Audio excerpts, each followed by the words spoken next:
Welcome to my YouTube channel. आज का जो हमारा टॉपिक है वो है कॉस्मेटिक साइंस पार्ट 2। पार्ट 1 मैंने जो वीडियो है वो ऑलरेडी अपलोड कर दिया था। उसमें था क्लासिफिकेशन ऑफ कॉस्मेटिक्स, जो हम यूज करते हैं डेली लाइफ में कॉस्मेटिक्स, और कौन कौन से कॉस्मेटिक्स होते हैं उसका सारा क्लासिफिकेशन, उसको किस तरह से डिवाइड करते हैं, वो था आपके पार्ट 1 ऑफ कॉस्मेटिक साइंस में। और ये जो आज का जो वीडियो है वो है पार्ट 2 ऑफ कॉस्मेटिक साइंस, जिसमें ये भी बहुत ही इंपॉर्टेंट क्वेश्चन है। ये भी क्वेश्चन एग्जाम्स में जरूर आता है, तो इस वीडियो को आप पूरा देखिए तो आप लोगों को क्लियर हो जाएगा ये पूरा कंसेप्ट।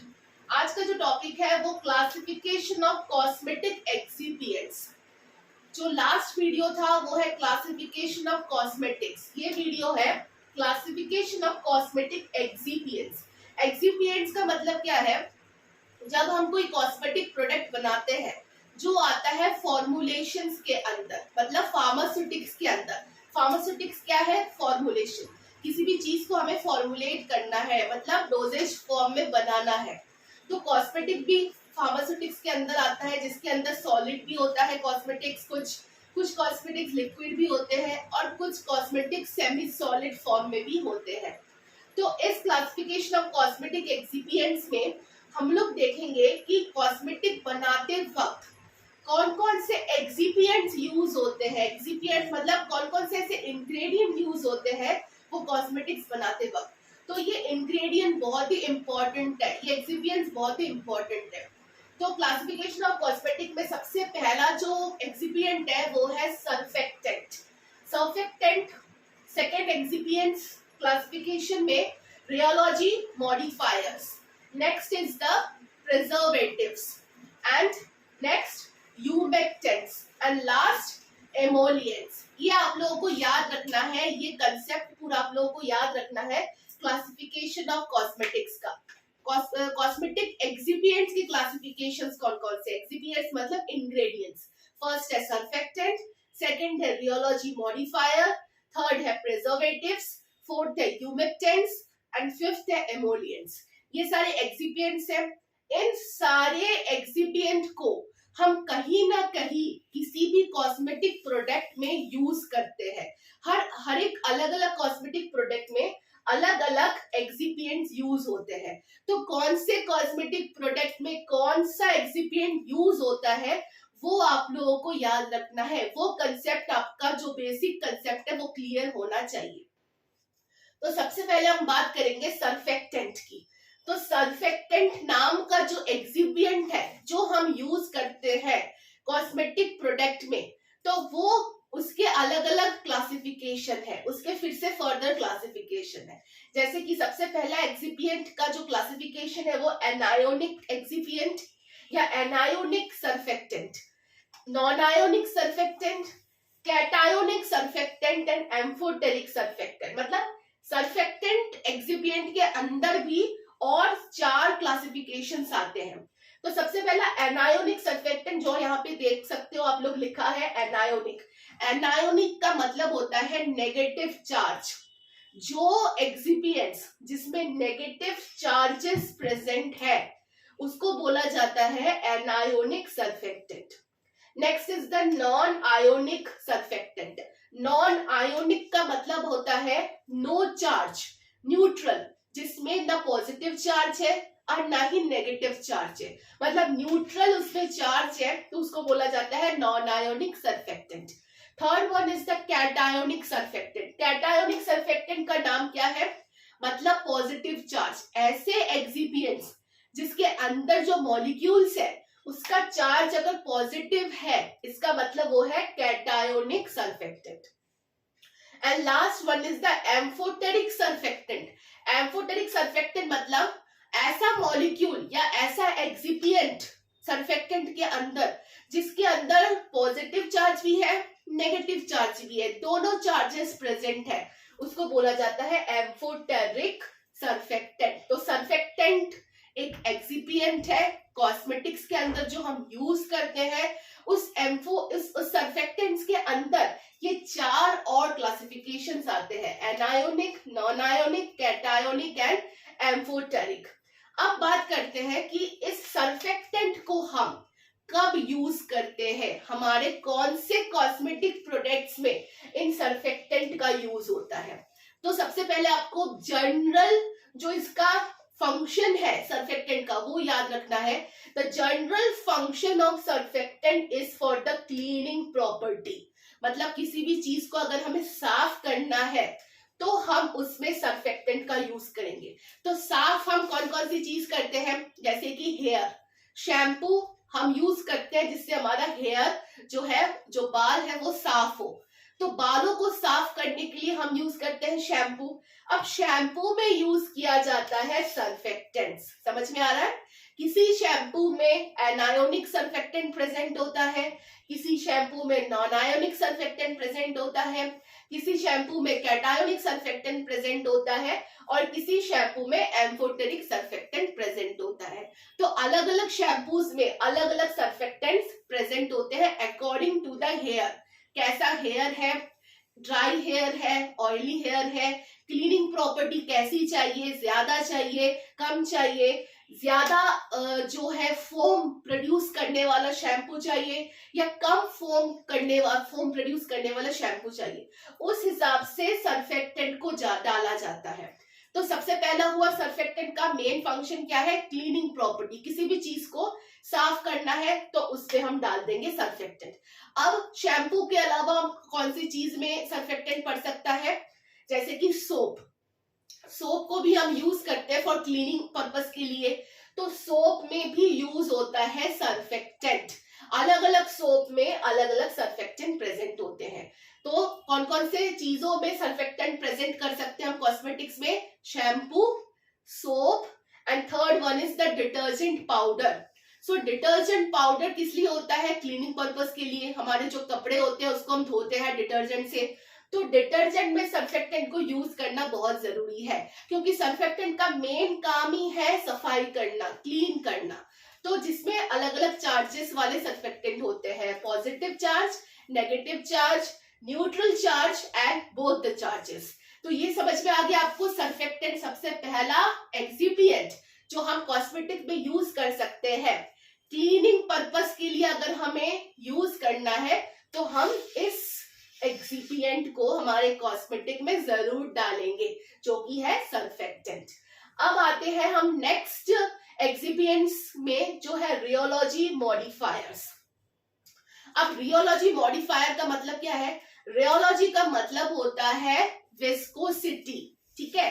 विस्कोसिटी मतलब गाढ़ापन। अगर हमें कोई भी चीज, जैसे हम फॉर एग्जांपल शैम्पू बना रहे हैं, हम शैम्पू फॉर्मुलेशन कर रहे हैं, तो शैम्पू में कितना गाढ़ापन होना चाहिए, शैम्पू की कंसिस्टेंसी कितनी होनी चाहिए, ज्यादा गाढ़ा होना चाहिए, कम गाढ़ा होना चाहिए, किस तरह से होना चाहिए, उसको मॉडिफाई करने का काम है रियोलॉजी मॉडिफायर का। समझ में आ रहा है।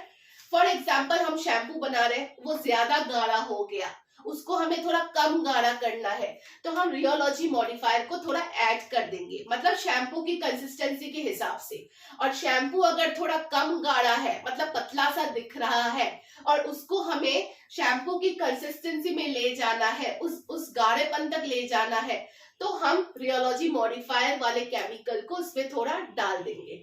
तो रियोलॉजी मॉडिफायर है बेसिक एक्सिपिएंट्स, कॉस्मेटिक के अंदर आता है बेसिक एक्सिपिएंट, जिसको हम किसी भी कॉस्मेटिक प्रोडक्ट में यूज कर सकते हैं गाढ़ेपन को इंक्रीज करने के लिए या डिक्रीज करने के लिए। समझ में आ गया।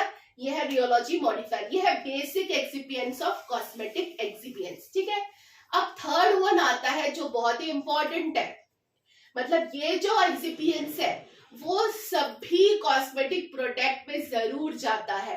कौन सा है, प्रिजर्वेटिव्स। प्रिजर्वेटिव्स आप लोगों को पता होगा, प्रिजर्वेटिव्स का मतलब है जो माइक्रो ऑर्गेनिजम्स है वो हमारे प्रोडक्ट के अंदर, कॉस्मेटिक फॉर्मुलेशन के अंदर ग्रो ना कर पाए, उसके लिए डाला जाता है प्रिजर्वेटिव्स। अब माइक्रो ऑर्गेनिजम्स ग्रो क्यों करते हैं, क्योंकि हर एक कॉस्मेटिक प्रोडक्ट में वाटर मॉलिक्यूल यूज होता है, कुछ ना कुछ अमाउंट में वाटर प्रेजेंट होता है। तो जहां पे वाटर होगा वहां पे माइक्रो ऑर्गेनिजम्स के ग्रो करने के पूरे चांसेस होंगे। ये आप लोगों को कंसेप्ट पता होगा कि जहां पे वाटर वहां पे माइक्रो ऑर्गेनिजम्स। तो उस माइक्रो ऑर्गेनिजम्स को हमें रोकना है ग्रो करने से, तो उसके लिए हम डालेंगे प्रिजर्वेटिव्स। तो प्रिजर्वेटिव्स का यूज किया जाता है हर एक कॉस्मेटिक प्रोडक्ट में। तो एग्जांपल्स ऑफ प्रिजर्वेटिव्स कौन कौन कौन से हैं? EDTA, EDTA आता है चिलेटिंग एजेंट्स के अंदर। Next one is the vitamin E, vitamin C, methyl paraben and the propyl paraben. So ये सारे इंपॉर्टेंट एग्जांपल्स हैं जो हम यूज करते हैं हर एक कॉस्मेटिक प्रोडक्ट के अंदर, जिससे क्या होगा, हमारा जो कॉस्मेटिक प्रोडक्ट है, कोई भी, हम सारे कॉस्मेटिक प्रोडक्ट की बात कर रहे हैं जिसमें वाटर का यूज होता है, तो वहां पे माइक्रो ऑर्गेनिजम्स की ग्रोथ ना हो पाए। अब जो फोर्थ वाला जो है एक्सिपिएंट्स कॉस्मेटिक का, वो है ह्यूमेक्टेंट्स। सो ह्यूमेक्टेंट्स कौन से कॉस्मेटिक में हम यूज करते हैं वो आप लोगों को जानना बहुत जरूरी है।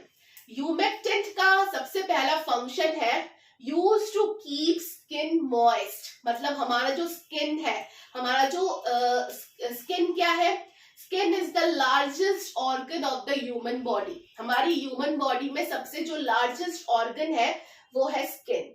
तो स्किन को मॉइस्ट रखने के लिए, मतलब नमी, मॉइस्ट का मतलब होता है नमी, स्किन को हमेशा नमी प्रोवाइड करने के लिए जो यूज किया जाता है वो है ह्यूमेक्टेंट्स। सो ह्यूमेक्टेंट्स का जो हम यूज करते हैं, ह्यूमेक्टेंट क्या है? एक्सिपिएंट।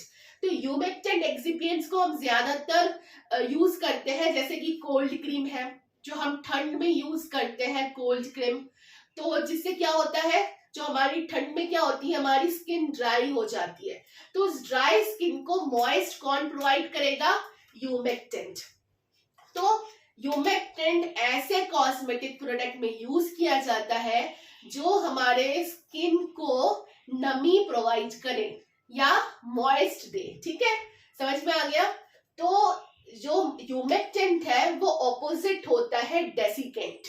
अब आप लोगों को ये कंसेप्ट याद रखना है, what is the meaning of humectant and desiccant. अब ह्यूमेक्टेंट मतलब, ह्यूमेक्टेंट का काम है मॉइस्ट प्रोवाइड करना, डेसिकेंट का काम है ड्राइनेस प्रोवाइड करना। समझ में आ रहा है? ह्यूमेक्टेंट मतलब मॉइस्टनेस को रखना, बरकरार रखना। डेसिकेंट का काम क्या है? सूखापन बरकरार रखना, ड्राइनेस को बरकरार रखना।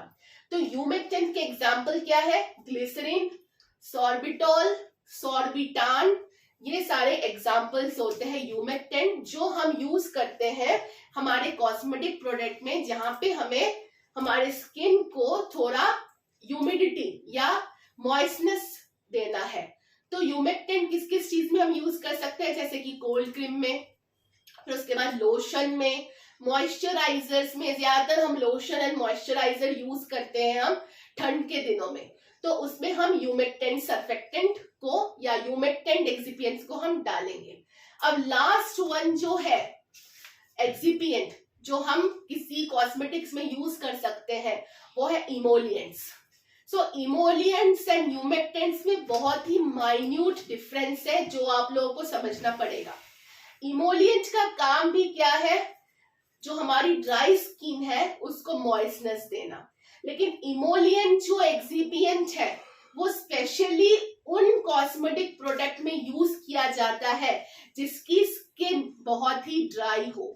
आप लोगों ने देखा होगा कि किसी किसी कॉस्मेटिक प्रोडक्ट में लिखा रहता है कि ओनली फॉर ड्राई स्किन। तो ये जो प्रोडक्ट है वो सिर्फ जिसके बहुत ही ड्राई स्किन है उसके लिए होता है, तो सिर्फ उसी प्रोडक्ट में यूज किया जाएगा इमोलिएंट्स। इमोलिएंट्स हम सारे प्रोडक्ट में यूज नहीं कर सकते। जैसे कि जो ह्यूमेक्टेंट्स होता है वो हम किसी भी लोशन, किसी भी मॉइस्चराइजर जो हम ठंड में, सबकी ही ऑलमोस्ट सबकी स्किन ड्राई हो जाती है ठंड के दिनों में, तब सारे में यूज होगा ह्यूमेक्टेंट। लेकिन इमोलिएंट्स जो एक्सिपिएंट है वो सिर्फ उसी प्रोडक्ट में यूज किया जाएगा जो जिसकी स्किन बहुत ही ड्राई हो। So only for dry skin वाला जो कॉस्मेटिक प्रोडक्ट होता है उसमें यूज किया जाता है emollients. So these are the different classification of cosmetic excipients जो बहुत ही important है। एग्जाम में ही जरूर क्वेश्चन आता है कि what are the different classification of cosmetic excipients, मतलब कॉस्मेटिक प्रोडक्ट में हम कौन कौन सी चीजों को या कौन कौन से एक्सिपिएंट्स को डाल सकते हैं, उसका फंक्शन क्या है, उसके एग्जाम्पल्स क्या है। सो ये सारे थे क्लासिफिकेशन ऑफ कॉस्मेटिक एक्सिपिएंट्स। सो आप लोगों को अगर वीडियो पसंद आई है तो इसको जरूर लाइक करें, शेयर करें, सब्सक्राइब करें। So thank you for watching, bye bye friends.